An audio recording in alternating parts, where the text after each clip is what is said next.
the action on Wednesday of the American Congress to extend credit to Finland. Mr. A. Randall Elliott, Research Associate of the Foreign Policy Association, will discuss Scandinavia on the firing line. Mr. Elliott. Good afternoon. As Soviet troops continue their push through the Mannerheim Line and occupy the outskirts of Viborg, Finland's second city, all Scandinavia sits on edge. Recent Soviet successes in Finland have created new worries for Sweden, Norway, and Denmark. These countries, already subjected to threats and hardships by Germany and the Allies, fear that a Soviet victory in Finland may be only the first step in Russia's historic westward drive for an ice-free port on the Atlantic, a drive that could succeed only at the expense of Sweden and Norway. The present Soviet offensive, 1 month old today, was apparently launched as an extreme effort to bring the Finns to terms before they receive substantial foreign reinforcements. It was also undertaken at this time because soon warm spring weather will make progress difficult along the marshy Karelian Isthmus. The Red Army began its power attack against Finland's Mannerheim Line early in February, after making very little headway during 2 months of war all along the Russo-Finnish border. Paying dearly for every foot of land they won, Soviet troops finally approached Viborg on Friday morning, after exactly 4 weeks of strenuous attack through 30 miles of fortified territory. The fall of Viborg will not mean a final Russian victory. During the February campaign, Finnish workers have strengthened secondary defenses, and in the past week, the Finns have beat a strategic retreat to defend these points. Finnish strategy throughout the war has been to retreat, spread out, and then attack from the flanks. Behind their new positions, the Finns hope to maneuver the Russians as they did in December and in January.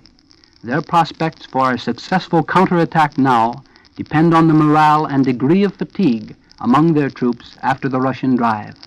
They realize all too well, however, that they cannot continue indefinitely without foreign assistance in men and equipment. For this assistance, they look primarily to their Scandinavian neighbors. During the past 2 weeks, President Kallio of Finland has repeatedly called for tangible and immediate aid. Foreign Minister Tanner journeyed several times to Stockholm, where he was reported to have asked the Swedish Premier for 2 divisions of the Swedish Army.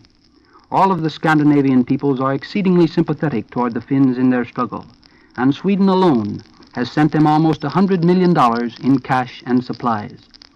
A leading Swedish military authority has published a pamphlet advocating immediate Swedish intervention on behalf of Finland. He expresses the conviction of many Scandinavians that Russia will not stop with the annexation of Finland. But the Swedish government, while tacitly encouraging volunteers to fight with the Finns, has prudently refrained from sanctioning official aid which would endanger its status as a neutral. It is not yet convinced that the USSR will drive on beyond Finland, and prefers to sit tight rather than risk incurring German disfavor by openly sending Swedish troops against the Russians. Since the Nazi-Soviet pact was concluded last August, the German press, formerly very friendly toward Finland, has played down the Finns in their dealings with the Soviet Union. It has taken occasion again and again to berate the Finnish government for refusing a bilateral non-aggression pact with Germany last May. Sweden and Norway refused similar pacts at the same time.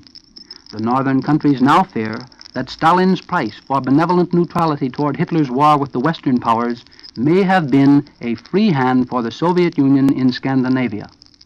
The Reich maintains an active strategic and economic interest in this area, and it may be questioned whether Germany approves of Russian expansion there. But for the present, the Germans are primarily concerned with winning their war in the West. The German press has repeatedly warned the Scandinavian countries against unneutral collaboration with the Allies by accepting the British blockade and by favoring the Allies commercially. Germany has also warned these states not to permit Allied troops to pass through their territory to aid the Finns. The Völkischer Beobachter, official Nazi Party newspaper, suggested that by continuing collaboration with England, the northern neutrals might all too easily be putting their existence at stake. For their part, the northern neutrals hope to avoid entanglement with any great powers. Upholding his government's middle-way policy toward Finland, King Gustav has restated Sweden's official position. Swedish volunteers and troops may continue to aid the Finns in money, but no troops may go, nor may any foreign troops cross Swedish soil. The king explained that intervention by Sweden would mean not only war against Russia, but also involvement in the war between Germany, Britain, and France. His speech temporarily calmed Swedish activists who favor armed intervention against Russia before the Red Army reaches Sweden's own frontiers. A new crisis was barely averted, however, when the town of Pajala in eastern Sweden was bombed by planes which the Swedish government identified as Russian. Many Swedes fear that they are already so heavily committed to Finland that a few legal technicalities will make no difference in either Russian attitude or policy toward them. They also remember Soviet hostility last summer to the joint Finnish-Swedish plan for refortifying the Åland Islands, now a part of Finland. The USSR maintained that its interest in these strategic islands, which control access to Leningrad through the Gulf of Finland, is as great as that of Sweden, and Swedish interest in the islands is intense. They are only 25 miles off Sweden's coast, just north of Stockholm, and but 7 miles from its own coastal waters. They are only a few minutes by air from its capital city, its heavy industries, its leading electric power plants, and its railroad nerve centers. The Swedes recall the powerful Åland Island fortress maintained by Imperial Russia until the mid-19th century, and fear that if Soviet Russia gains control over these territorial outposts, it will use them to dominate Sweden. What is the real nature of Russian interest in Scandinavia? The Soviet Union apparently is unconcerned with acquiring more land or raw materials. It now has over 8 million square miles of territory and abundant stores of natural wealth. It is, however, definitely interested in strengthening its strategic position against the other great states of Europe.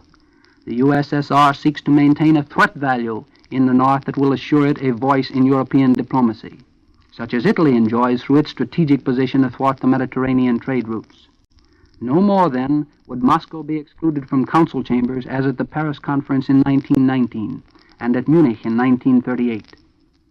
Whether the acquisition of Finland would adequately serve this end, or whether a victorious Russia would feel obliged to press on through Norway and Sweden to the Atlantic, depends in part on the extent of genuine cooperation between Nazi Germany and the Soviet Union. A Soviet invasion of the Scandinavian peninsula might bring direct military intervention by Britain and France. If supporting Norway and Sweden in a defensive war, Britain and France would be permitted to occupy these countries, which now bar their territory to all foreign troops. During recent weeks, there has been increasing evidence that the Allies would welcome an opportunity to extend the theater of war to Scandinavia, whence they could strike more decisively at the Germans. Germany, consequently, may be expected to exert whatever restraining influence it may have over Russia to confine the Red Army's activities to Finland. Should war expand into the Scandinavian peninsula, Germany would not only be open to attack from the north, but would also be deprived of essential iron supplies which it now occupies and obtains from the northern countries. Any extension of military activity by the Soviet Union, moreover, reduces Germany's likelihood of obtaining raw materials and foodstuffs from Russia. In the last analysis, the future of Scandinavia may depend upon a single question. Who is dominant in the Nazi-Soviet scheme, Hitler or Stalin? Winston Churchill, perhaps, thought of these things when he delivered his notable radio speech in January, urging the neutrals to make common cause with the Allies against Germany. While all Scandinavia broods under Nazi and Bolshevik threats, he asserted, only Finland shows what free men can do.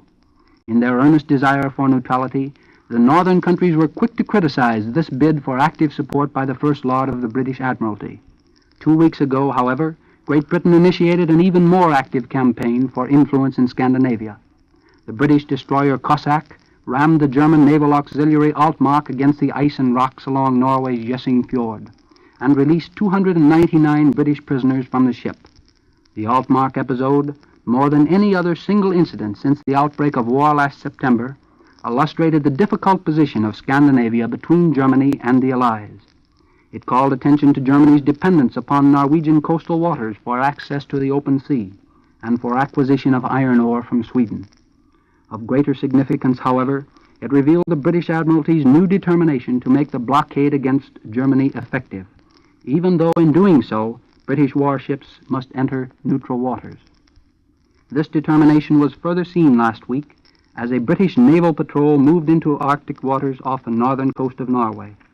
Some observers foresaw Allied aid to Finland in this move, but neutral opinion generally held that the Arctic Patrol was intended primarily to intercept German ships returning home or trying to reach the open sea, and to stop the shipment of Swedish iron ore to the Reich.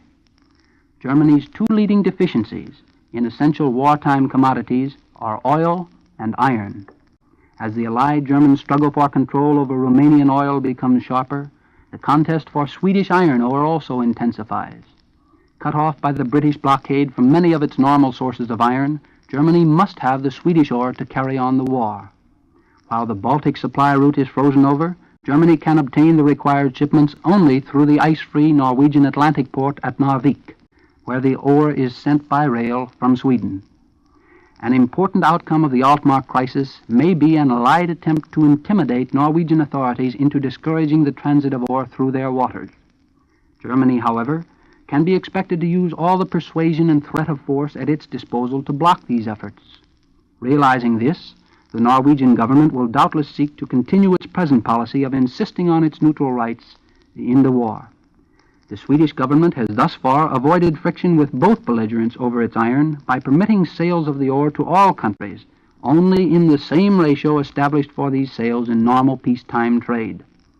As the war intensifies, however, the belligerents may seek to control Sweden's valuable exports by withholding shipments of other commodities which the Swedes find it necessary to import. The same economic weapon was applied against all of the Scandinavian countries by both sides during the World War, working serious handicaps and hardships on these small nations. Denmark's foodstuffs, Norway's fisheries, the Swedish and Norwegian wood products, all are coveted by the powers at war. Unlike the United States, these small Scandinavian countries cannot withdraw their ships from the seas and live on their own resources. They require food and manufactured products which they do not themselves possess, and in order to pay for these necessary imports, they must sell their surplus goods abroad. The volume of their foreign trade per person is larger than that of any other European country.